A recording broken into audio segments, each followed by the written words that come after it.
Tonight on Mark Latham's Outsiders, how do we stop the rise of Sharia law in Australia?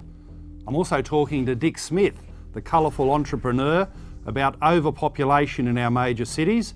I'm talking to Bettina Arndt about the unnecessary demonisation of young male university students in Australia. We've got Zeg's Cartoons, the Outsiders Outhouse, and of course, our left lunatic of the week. I found one of these crazy lefties is actually censoring himself. How bizarre. Stay tuned.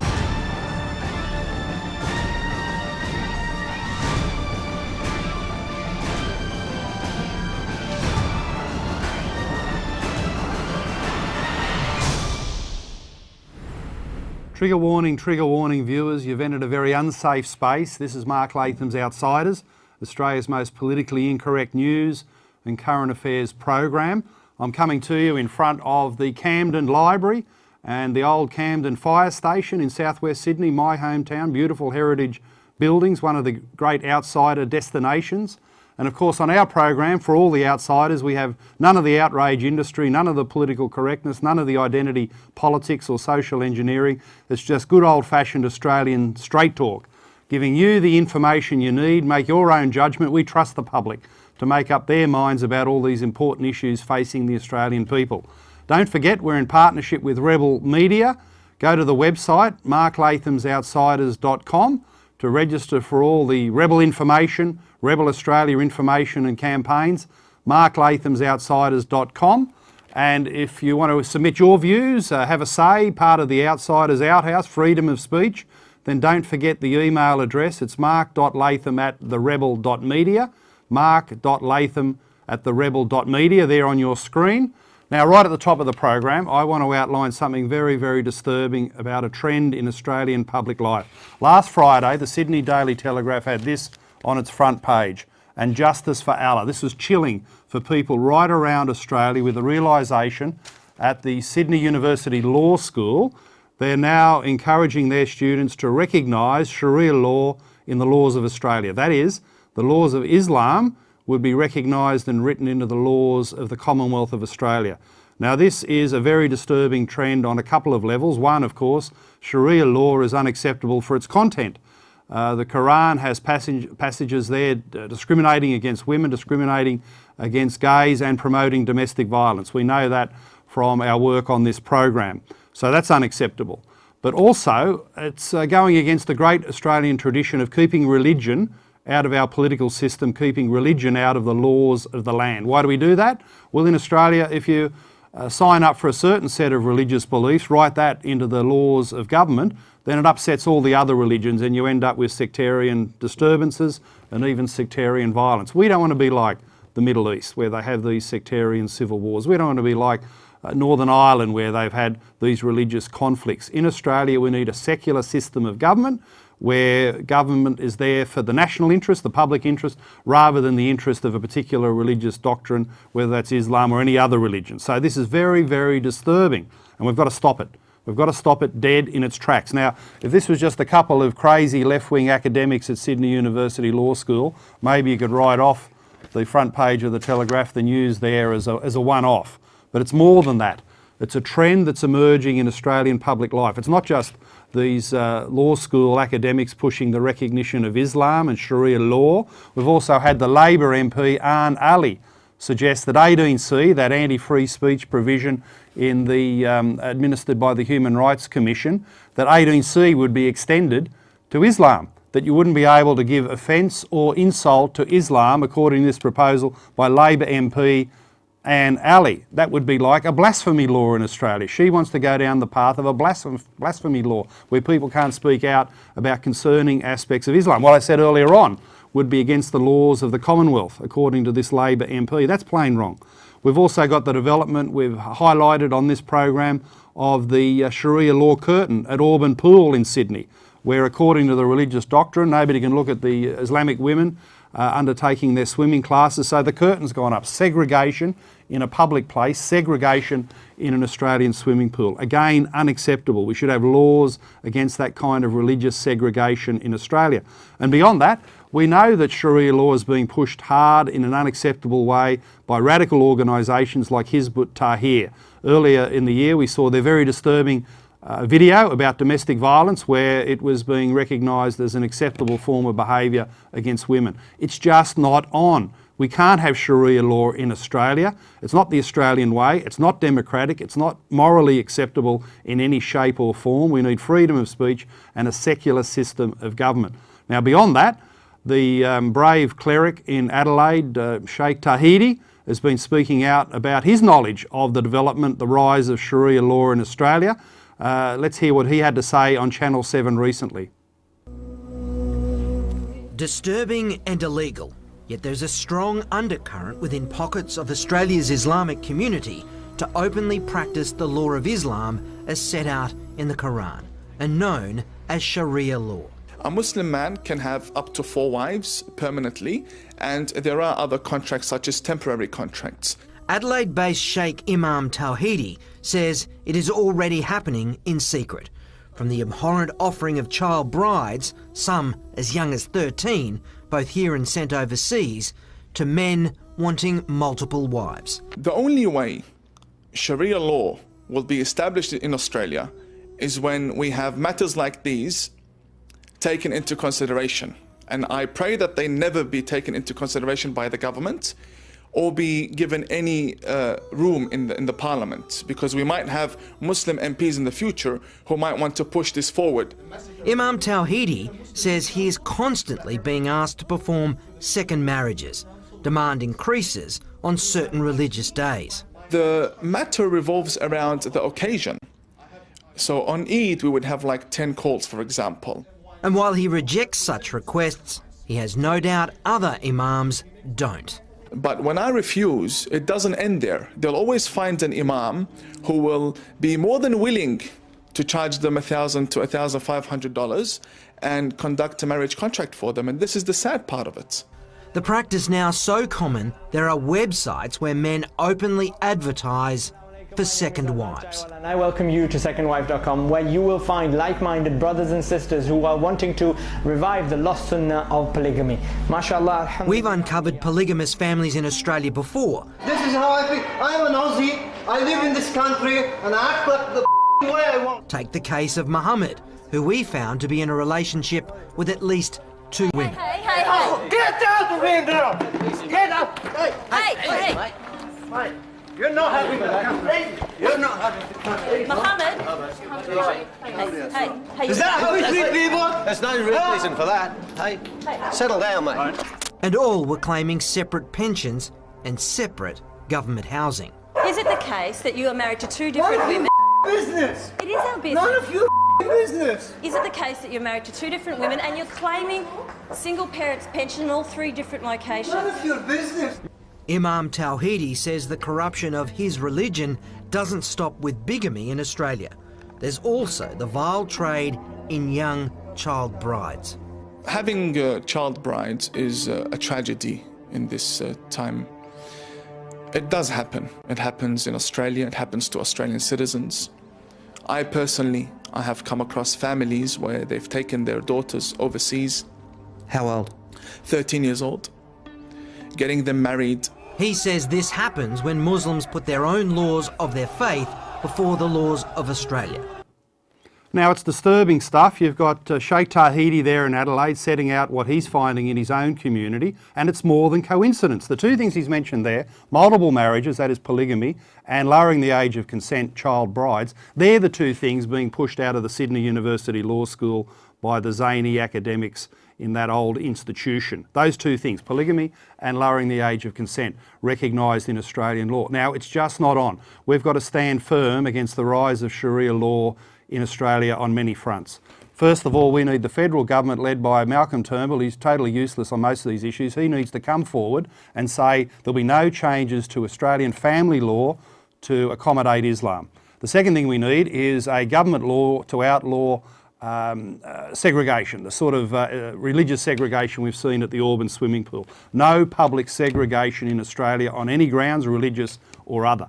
And the third thing we need is to stand up to these university academics. Turnbull and his government should be saying, look, you put this stuff in the curriculum, you teach this stuff, you lose your government funding. Defund any institution in Australia that's pushing the public recognition of Sharia law, moving away from our secular, pluralistic system of government. They're the three things we need out of Malcolm Turnbull. On all these questions of the culture wars, he's generally as useless as pockets in your underpants, a complete and utter waste of space, the Australian Prime Minister. But you'd think on this, as a lawyer in particular, he'd be standing up against this worrying trend and actually showing some leadership for once.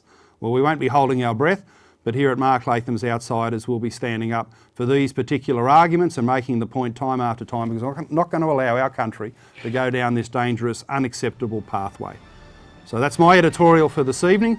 We've got a short interval, after which we'll come back with the great Dick Smith.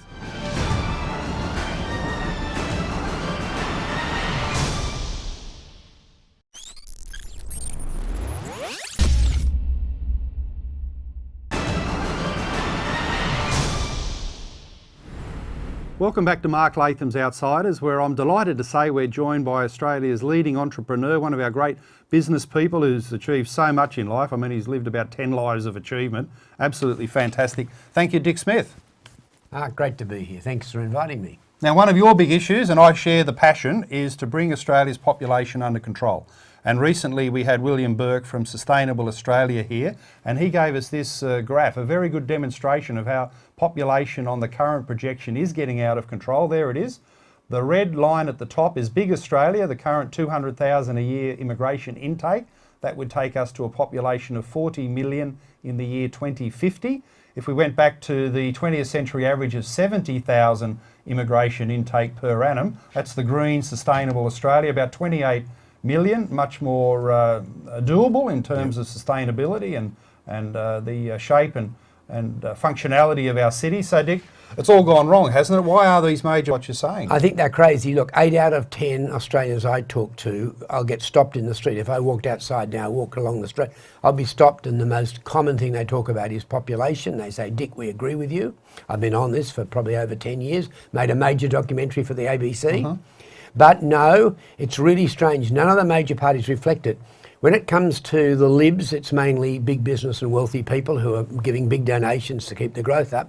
When it comes to Labor, I'm told that Labor members have lots of new Australians and ethnic people in their seats, and they don't want to offend those. But that's ridiculous, because if you're a new Australian living here, you want your kids to have a job. And I can tell you, they won't have a job, because with robotics and automation, the last thing we need is more people. You actually want less people, not more. Yeah, the Labor Party's been captured by those ethnic groups who won't benefit from extra migration. We need an immigration policy that's for the benefit of people who live here now. If we had a good leader, not for the rest of the world. If we had a good leader in either Libs or Labor, they'd be able to communicate that, look, 70,000, that 70,000 figure we should go back to is indeed very generous. It's the average since about 1900, which has made us so successful.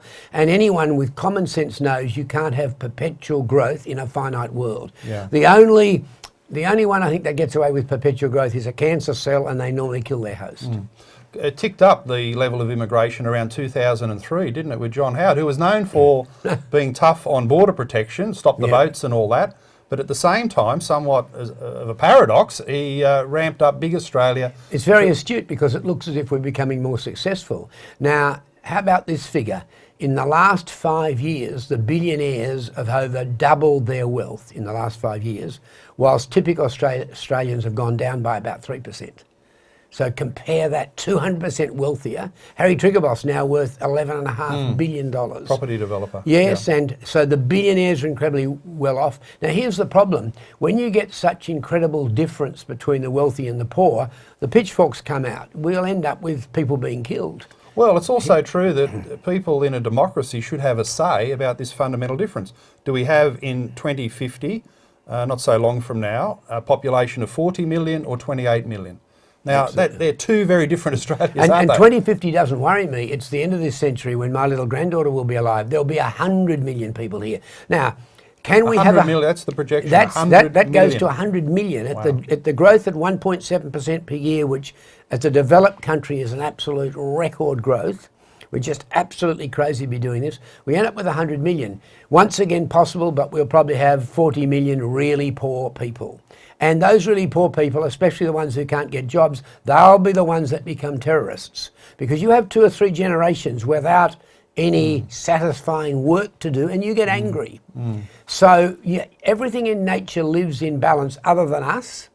We have an economic system that requires perpetual growth. We've got to fix it. We've got to have growth in quality, growth in efficiencies, not just in more and more people and digging more out of the ground. So you're saying the growth of poverty and the disconnect could ramp up the terrorist problem in disadvantaged communities in overpopulated There's cities? absolutely no doubt about that. Look at Syria. Look, I went to Syria in 1966. I've never seen such a friendly place. Now, what started to pull that place apart was, first of all, a drought, and then people having to move and hunger, and basically too many people for the carrying capacity of the land. Then you start to get people rebelling because they're angry, they can't get a job.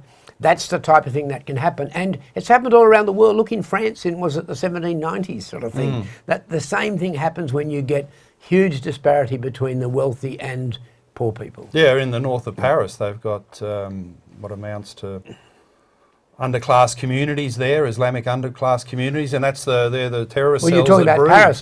that breed in those neighbourhoods. Last time I went to America, I went to Detroit because someone said, Dick, you want to have a look at Detroit.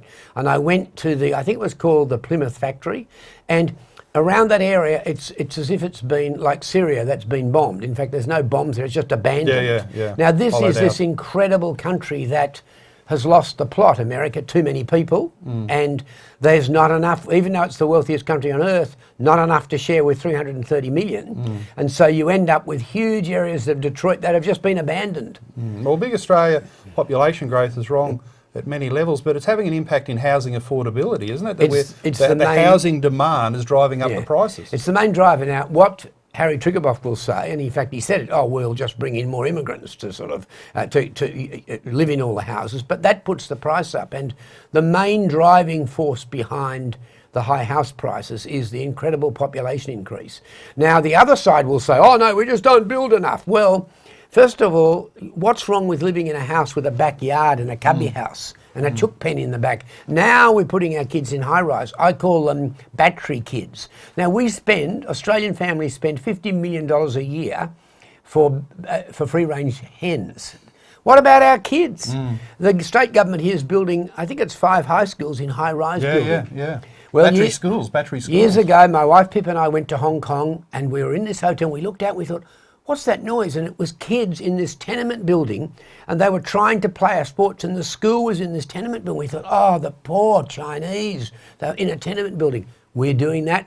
40 years later, we're back to that, where the kids will presumably live in the high rise like termites, come downstairs, go to school, go back and get on their TV game and never actually get out into some green grass. Well, Dick, this is the big issue facing the country. I hope you keep campaigning on it hard. A related issue of sustainability is about the energy debate. Yep. And I wanted to bring up some of the quotes you sent me through. I find it fascinating that a lot of your public arguments are based on these quotes, factual information that's so rare in the echo chamber of modern politics. So let's have a look at this quote you brought up. I'll just run through it. According to the World Health Organization statistics, there are at least more than 4,000 deaths from coal for every single death from nuclear power. Coal releases more radioactive material than nuclear energy, 100 times more per the same amount of energy produced. That's from the US Department of Energy. And it's reported in Scientific American, which is a responsible magazine. No, look, so here's the problem. We've got this, I happen to believe in climate change. I think we are affecting the climate. And, but one of the problems is our whole economic system is built on cheap fossil fuels. That's why we're having incredible difficulty in moving out. Now, you can go renewables for about 50%. Germany's done that. When I say 50%, I mean 50% average over a year. But on a winter's morning when there's no sun and no wind, there's no power. So Germany is now building, wait for it, more coal-powered stations. Whereas just down the road is France, that for over 50 years has got, it's 70% nuclear powered. I'm just losing, I have a butte company called Dick Smith Foods where we're trying to help Australian farmers. Coals are just dropping our beautiful fruit spreads because our fruit spreads are made by Spring Gully in Adelaide. But the price of electricity's gone up so much that they can't, that Coles say, well, the price is too dear to compete with the French product, which is called St Dalfour. Now, St Dalfour is made with cheap nuclear power using Australian uranium. Wait for it. We're so stupid. We're the 3rd largest seller of uranium in the world to countries like France. I've done 5 flights around the world at very low level, and France, I always remember, was the cleanest country when it came to pollution. And my lefty friends, they all go to France, they say, oh, Dick, you want to come down the Loire Valley, the beautiful wines and the food. And I said, what about the nuclear power? They hadn't even thought of it. So to me, we should be looking at nuclear power, but it's almost impossible because virtually all of my friends are opposed to it. You talk to young people and you say nuclear, they say bad because they've been told at school that it's bad. And they keep talking about Chernobyl and Fukushima and so forth. And I said, hold on, that would be saying I'm not going to ever fly in an airline because the early airlines crashed. The comets used to fall out of the sky, if you remember. But every accident, we learnt something. And I reckon if you got the French or the Koreans to build a nuclear power station down in South Australia that gave the basic bit for the grid, and it's completely almost zero carbon, that would be the thing to do, but whether we'll do that, I'd say it's going to be very doubtful. But Australia is well suited to nuclear as a geologically stable continent. We've got all the stuff in the ground. We sell the uranium to other countries. Imagine the hypocrisy. We don't use it because it's too dangerous, so we sell it to sell it India. to others, We sell it to India, right. who've got nuclear weapons. And isn't it a paradox? I mean, if you're concerned about climate change, why aren't the climate change advocates saying, look, the only long-term sustainable, reliable source of power with no carbon emissions is nuclear. Australia's suited to it, big country, plenty of room. It's an emotive thing because it was first used for the bombs. It's just completely taken over where there's no rationality. I mean, where does solar power come? It comes from a big nuclear generator that's 8.5 minutes away from us in the sun, called the sun. That's a huge nuclear generator. How many people does it kill from melanomas alone? 10,000 a year. How many people did Fukushima kill from radiation? None.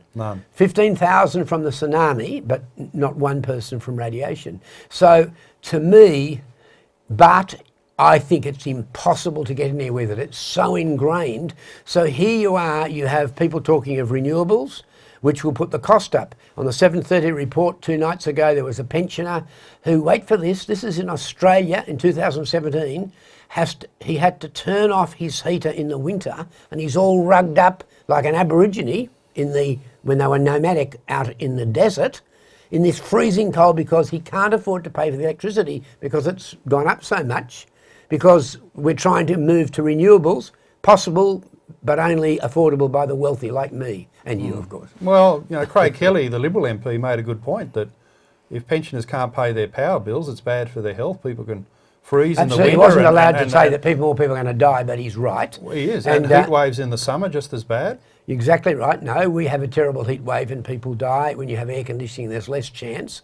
Look, the problem is coal and oil have given us this most unbelievably false energy at incredibly cheap prices.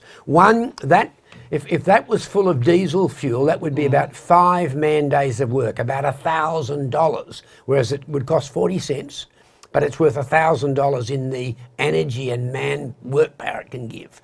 That's why it's going to be incredibly difficult for us to wean ourselves off fossil fuels. And you look around the world, everyone's talking about it, but it's not happening. Well, we've got to spread the facts, haven't we? We've got to let people know the factual basis in which nuclear is part of the answer. Yeah. I think we're just going to get, the temperatures are going to get hotter and hotter, the pollution's going to get greater. I've flown around the world these many times, and every next year I did it, I found the pollution was worse. And so you can't see. Go to China, you can hardly see. No wonder they're going to move to alternative power and they're building nuclear, because just the pollution from the coal and the oil in the air is bad enough. Forget about the heating effects. Well, the second quote or factual item I picked out from your list, Dick, was the question of nuclear waste. And if we can bring this up, a typical French family's use of nuclear energy over a whole lifetime produces the vitrified waste the size of a golf ball. Yes. So that big. It's minor, isn't it, the waste issue? The reason I'm bringing this up is that if you go to the Australian government website, now if nuclear was risky, they are 70%, they have 80 nuclear power stations, had them for up to 50 years. Wouldn't you think there'd be a warning somewhere there saying, no, don't go to France, it's nuclear powered, you'll be zapped, one of these things could melt down, warning to all Australian citizens. There's no warning because there's no measurable risk. And we're supplying the uranium to them, but we don't use it ourselves, whilst we're going to have our pensioners not being able to afford the power. From what I can make out, nuclear power, as long as you don't put the most ridiculous restrictive regulations on building the power stations, if you put reasonable standards on, it's going to be about the same price as coal power. So that means the pensioner can afford it and poorer Australians.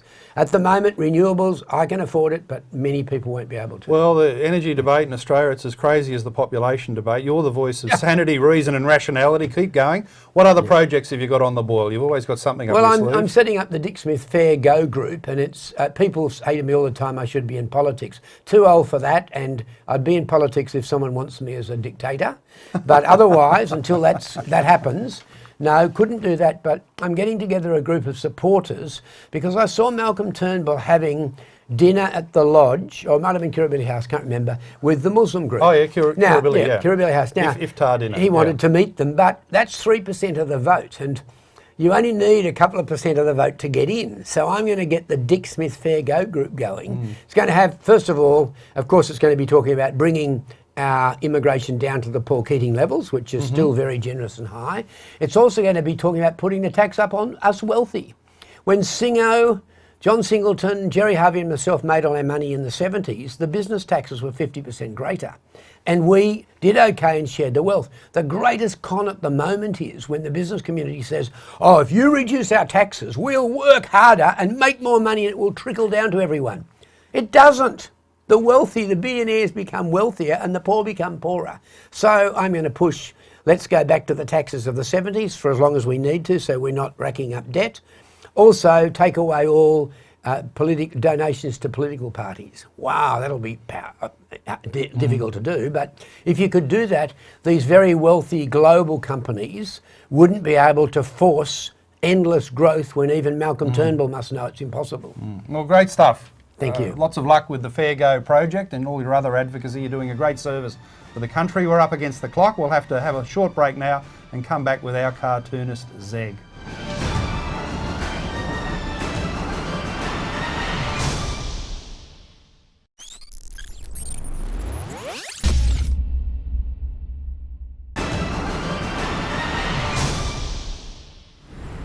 Welcome back to Mark Latham's Outsiders, where I'm delighted to say we're joined by our cartoonist in residence, the great Zeg. Thank you again for your wonderful contribution to the program. We're very, very lucky to have your services and skills here, Zeg. So you've submitted a few cartoons for tonight's show. The first of them reflects on Malcolm Turnbull at the Holsworthy Army Barracks earlier in the week.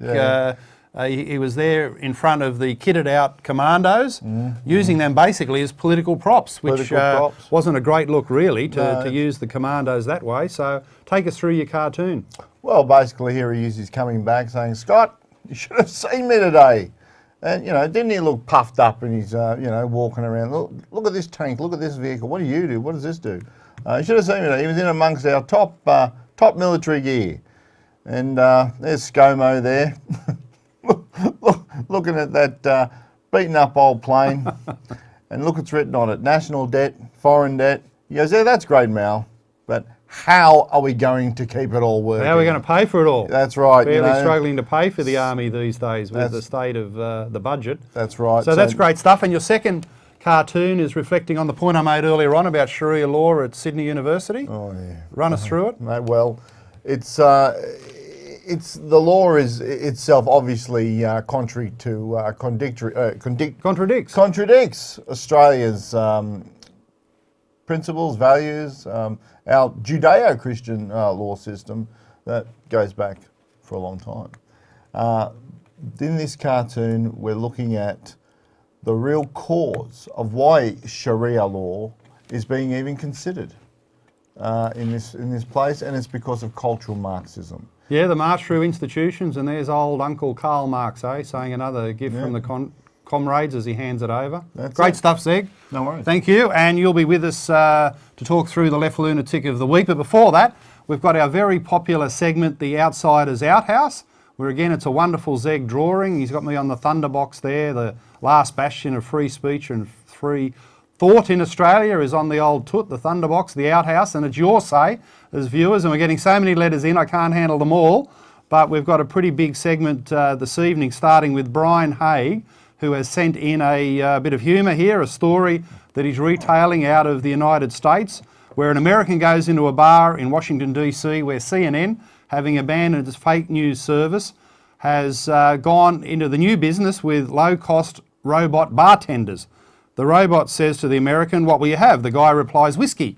The robot brings back his drink and asks, "What's your IQ?" The guy says, 170. The robot starts talking about physics and medical technology, as you would. After the guy leaves the bar, he thinks about the robot and decides to go back. The robot asks, "What's your drink?" The guy answers, "Whiskey." The robot returns with his drink and asks, "What's your IQ?" And the man replies, 100. So the robot starts talking about NASCAR, footy and Budweiser. The man finishes that drink and he leaves, but he's so interested in this experiment, he decides to try it again. He re-enters the bar and as usual, the robot asks him what he wants to drink. The man replies, "Whiskey." The robot brings the drink and asks, "What's your IQ?" And this time the man answers, 50. The robot leans in real close and asks, "So, are you people still happy with Trump?" making the point. Good one, Brian. Media bias, even when they're running, when they're running a bar with these robotic bartenders. Great stuff, Brian. A bit of humour. We love it. And then our next item is from Sean Keating, and he writes as follows: "Hi, Mark. I love your work. I wish you would call Sarah Hanson-Young and Tim, can't say his name for what they are, Australia's biggest racists. Hanson-Young wouldn't even mention refugees if they're all white, and Tim is just a blatant racist in everything he does." Well, Sean, it's certainly a worry about anti-white racism in Australia. Hanson-Young trying to criticise people because they're white, and Tim Soutphommasane at the Human Rights Commission spreading all that misinformation about Anzac and the Asian contribution on the Gallipoli Peninsula. And related to that, our next item is from Anna Newen in Fairfield, New South Wales. It's actually the local government area where Tim Soutphommasane grew up, at Bonnyrigg, and she writes as follows, again in relation to this Anzac rewriting of history: "As a Vietnamese woman, I agree with what you said about Dr. Tim Soutphommasane. I thought it was an insult to people like me and it wasn't fair. I'm someone who loves my country, Australia, and respect those Anzacs who did so much for our country. Hear, hear." Soutphommasane told all those lies and garbage to the Vietnamese community and thinks it's filth. It feels so damn disgusting, Anna writes. Unfortunately, Dr. Tim made us feel bad about ourselves. Indeed he did, Anna. And he's a disgrace to the country. What he said there is totally unacceptable and should be withdrawn by the Human Rights Commission, and a massive apology released to the families and memory of those wonderful Anzacs, particularly the Chinese community who fought so effectively. But will it come? But will it come? Well, not likely, Zeg. No. Not likely, mate. Now, our next item is from Lynn, a small business owner in New South Wales who received this following advice. This is from Seek Employment Agency. Lynn owns the small business. She has to put the odd job ad out there, and this is what she got from Seek in terms of how to draft inclusive, so-called inclusive, job ads. And here's the quote: "Using gendered adjectives in your advertisements can inadvertently signal to particular people they would not be a good fit within your organisation." So this is just totally coded and rolling in political correctness. Seek go on to say examples of masculine words include independent, lead, competitive, assertive, determined and analytical. Now strike me pink. Can anyone explain why capable women in our society would not be included in the use of the words independent, lead, competitive, assertive, determined and analytical? I know in my house, my wife and daughter, strong, capable, wonderful women, they'd run me out of town if I said that those words couldn't be associated with women, And including them. rightfully so. Now, isn't it just crazy? It's nuts. And it gets even worse because for blokes like you and me, we're told here by Seek, examples of feminine words include, so we're excluded from these apparently, men can't be, responsible, connect, dedicated, support, sociable and conscientious. There's no conscientious men, it's all associated with women. Now how far can this madness go? Where do they get this stuff from? At Seek Employment Agency saying you can't use those words. Divide and conquer, mate. Well, it's just makes you think the world really has gone crazy when language is being controlled this way and an employment agency in Australia, a major agency, is saying those words can't be associated with certain genders and you'll lose people. I would have thought if you tell women that they can't be independent, competitive, assertive and so forth, why would they want to work in such an organisation? So as Lynn is pointing out, it's absolute madness, political correctness gone crazy, even in the world of job advertisements. And finally, from Michael Blows, he writes in as follows: "Well done on your latest show, Mark. There was an energy and humour I'd not seen before. Your intellect is starting to shine through." Thank you very much, Michael. Like my mother, there's a bit of a sting in the tail here though, Zeg. He writes, like my mother, I used to think you were just another stupid Labor arsehole. But your debate and thinking has frankly turned me. As for Mum, I'm still working on her. Keep up the good work, it's enlightening. Well, you keep working on your Mum, Michael. I'm glad to be no longer a stupid Labor arsehole. I'm glad you've flipped over in your assessment of me. Maybe I've flipped over and doing a lot better. But work on your mum, that's the key thing. You've got to turn around, mate, and give her all the good news from Mark Latham's Outsiders. So that's the outhouse for this week. And now we move on to our always popular and interesting award, the Left Lunatic of the Week. We could have given it to the law school academics at Sydney University for pushing Sharia law. We could have given it to the Sikh Employment Agency for all that gendered word craziness. But no, I'm going to give the award, Zeg, to a fellow at the Human Rights Commission who's even censored himself. Tim Soutphommasane had up on the Human Rights website, until it was exposed by a few people in the media last week, this zany futuristic style video where we go 10 years into the future and Dr. Tim has achieved all his diversity objectives for Australia. He really is the racial god that we all hail and praise, Dr. Tim, Dr. Tim. But after a little bit of media criticism, having funded this zany video at taxpayers' expense, he's taken it down. So he's even applying censorship to himself. He's taken down his own video. The taxpayers have totally lost their money because of this left lunatic. So in honour of Dr. Tim, we're going to have a look at a few other Human Rights Commission videos. The first comes from their infamous gay Mardi Gras rehearsal earlier in the year. Let's have a look at this. There they are. That's at the workplace. We're paying for this at the Human Rights Commission. They're rehearsing for the gay Mardi Gras earlier in 2017. You've got the mandatory man on the left. What's he doing? Who's out of time. He's got no bloody idea what he's doing. He's totally lost the plot. And I love the woman in the middle there taking notes. Is she writing a critique of their dancing style, or she thinks it's all a joke? He looks like he's being independent.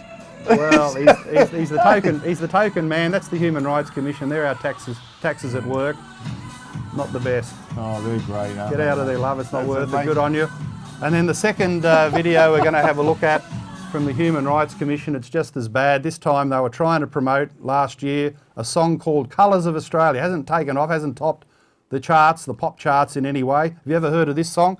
Colours of Australia. It was supposedly about diversity in Australia using little kids. Let's have a look at the Human Rights Commission video that's still up.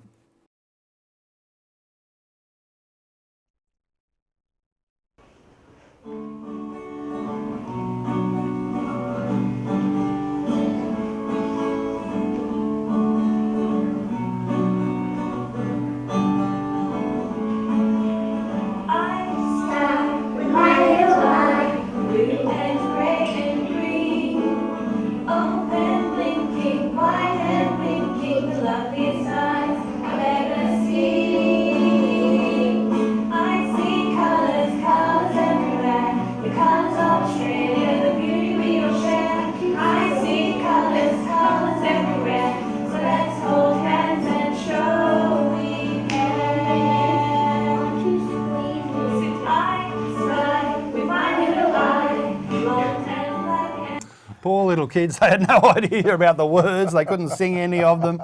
They've been exploited in the video. They're like Sam Dastiari's kids, you know, exploited for some political message. They didn't even know the words. And Colours of Australia, we wish it well, but it hasn't really taken off, has it, Zach? Mate, do you remember when we went to school, the Rainbow song, Red and Yellow, Pink? They don't use that anymore. No, because the rainbow's been hijacked, folks. No, they found a couple of words that were Someone else politically owns incorrect. that. The poor old rainbow got jumped for... And where's the whiteboard? You can't have the whiteboard or the blackboard. For that presentation. So, in honour of Tim Soutphommasane, he took his video down. He will be the Left Lunatic of the Week. Zeg, you've got the drawing. Show us what it reveals. Oh, yeah, look at him there, look at him.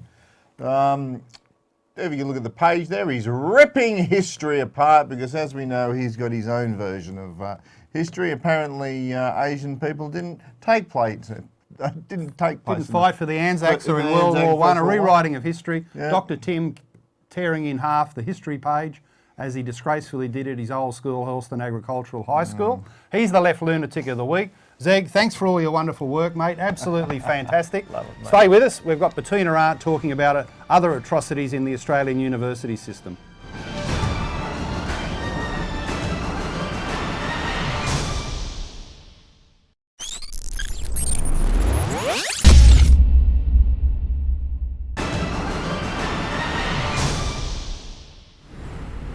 Welcome back to Mark Latham's Outsiders. Don't forget our website, marklathamsoutsiders.com, to register there for all the Rebel Australia activities, and also to have your say about the program and all the important issues.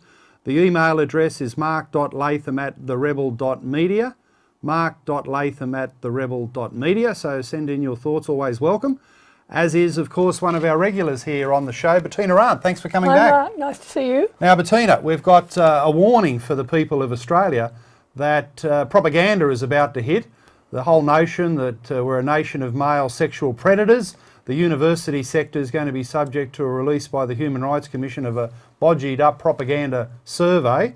Give us some of the background to this. Apparently it's happening on the 1st of August. 1st of August, their results are being released. This is a survey where they give a list of definitions of sexual assault or harassment, which include things like staring inappropriately at someone or telling a sexual joke or repeated attempts to ask someone out. Right, that's regarded as sexual harassment. And that's so all the survey's cast in a way that massively inflates the numbers. Absolutely. And then it asks, have you ever been sexually harassed or had sexually assaulted? Having just been given this definition, a hugely expanded definition of all sorts of behaviour they're dragging in. People are allowed to self-select to do this survey. It's not just a random survey. Right. This has been, and the interesting thing is this research is partly funded by the Hunting Ground. And we've talked about this before. Hunting Ground being this propaganda movie that was produced in America, which has been totally discredited. The actual people produced this movie. It's designed as advocacy research. It's not designed to present one side and then the other. It's designed to promote the notion that girls are at risk on university campuses of rape. And that's exactly what it does. It misrepresents some key rape cases in America. We had 19 Harvard law professors who spoke out saying this grossly, misrepresented these particular cases. Yeah, it's pure propaganda. And the particular sin of the Hunting Ground was to screen this movie in all the Australian universities. So it was salting the mine, it was poisoning the well beforehand. They screened the Hunting Ground before they conducted the surveys to get this propaganda of sexual harassment in the minds of the students. So there's nothing credible about the survey that's been undertaken because there's nothing credible about the Hunting Ground. Now, the Factual Feminist in the United States has put together a critique of the Hunting Ground, and it's well worth watching. Let's have a look. But here's the problem. The Hunting Ground is not a documentary. It's an agenda-driven propaganda film created by activists. Critics have pointed to so many faults, it's impossible to cover all of them. But here is a brief overview. First, the film uses flawed statistics. It repeats over and over the massively discredited claim that 20% of female students will be sexually assaulted during their time at college. But many of the testimonials that are central to the film have collapsed under scrutiny. The filmmakers appear to have done no fact-checking whatsoever. For an in-depth look at the glaring omissions and inaccuracies in the Hunting Ground's portrayal of some of its specific sexual assault claims, I recommend reading Emily Yaffe's investigation of the accusations against Harvard Law School student Brandon Winston in Slate, and also Stuart Taylor's take on Florida State's Jameis Winston in National Review Online.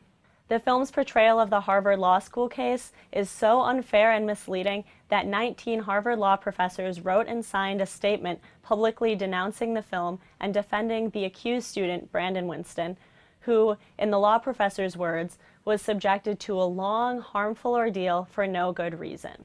Winston's case had been extensively investigated, and he had ultimately been deemed not responsible by the Harvard Law School faculty, by the grand jury who refused to indict him on the serious sexual charges against him, and in a jury trial which found him guilty only of a lesser charge of a non-sexual nature.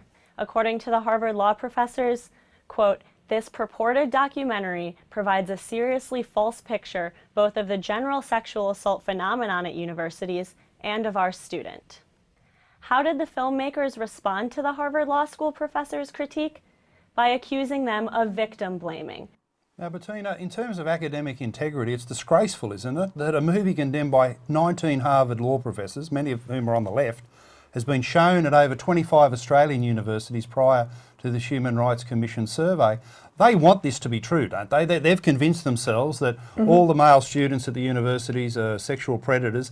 They want the propaganda to be true. It should never have been shown. Should never have been shown. We had people like Michael Spence, Vice-Chancellor of Sydney Uni, involved in a campaign with, there's an organisation called Hunting Ground Australia, talking about how can we use this movie across Australia to influence people. I mean, our Vice-Chancellor involved in that.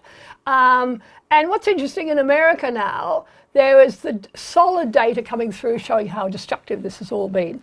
They set up all these tribunals. Obama was involved in requiring universities to have these kangaroo courts where male students were paraded before them, lower standards of proof, thrown out of their colleges, and then they'd end up in criminal court and be exonerated. There's case after case where young men's lives have been ruined by this whole process of creating this idea of a campus rape frenzy. There's a book come out called Campus Rape Frenzy, which goes through all these cases.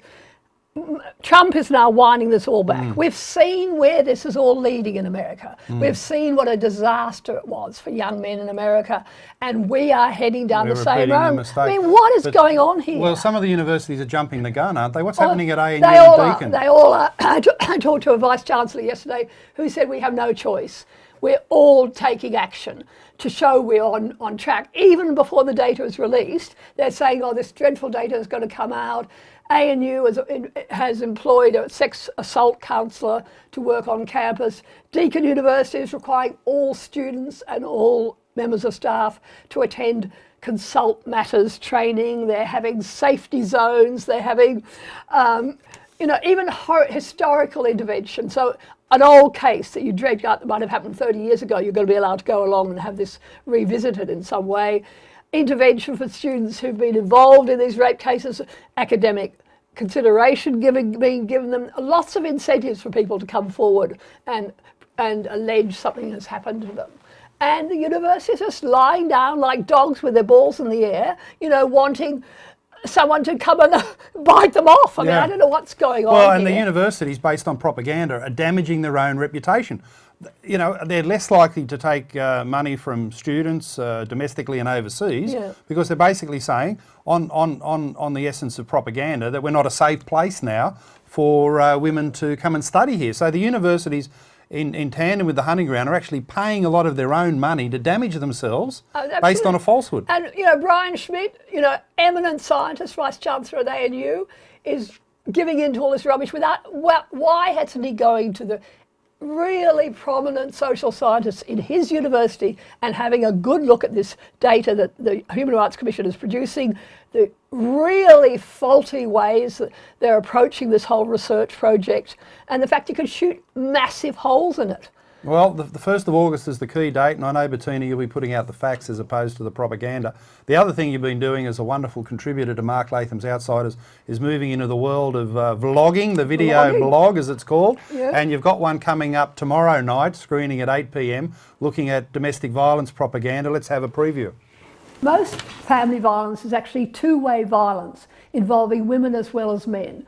Children in violent homes rarely learn about violence from watching their fathers. Most are actually being exposed to both parents having a go at each other. Yet we never hear about that in the relentless misinformation whitewashing women's role in family violence. What's extraordinary about this is we're not listening to children. Just think about when we first learnt about sexual abuse and how many children are being abused by parents, by other adults. And to our shame, we realised that so many abused children had not been heard when they tried to speak out about what was happening to them. Now our society is doing exactly the same thing. We only want to hear from children about when they talk about daddy's violence, and we just don't want to know when mummy's the one who's putting children at risk. How scary it must be for these kids when they're afraid of their mothers, and yet the whole society is telling them that this never happens. I want to tell you about a man who knows exactly what that's like. See this little boy in the first photo? You can see a mark on his nose. In the second photo, it's even more obvious. He has a very visible broken nose, which caused him to be endlessly teased and bullied when he was growing up, because everyone thought he looked a little bit weird. Now, he's only learnt fairly recently by his father that he'd been told that he'd fallen down a slippery slide, but his father now tells him it was his violent mother who had thrown him to the ground because he was crying. Well, Bettina, tell us more about the video that's screening tomorrow night. Look, what I've done is brought together a whole lot of cases of people who've contacted me and told me their stories about growing up in violent families. And the picture that comes through, of course, is the fact that there's two-way violence. Often there's mothers. And very often these stories, when they're presented publicly, you only see one side. You only see violent dad.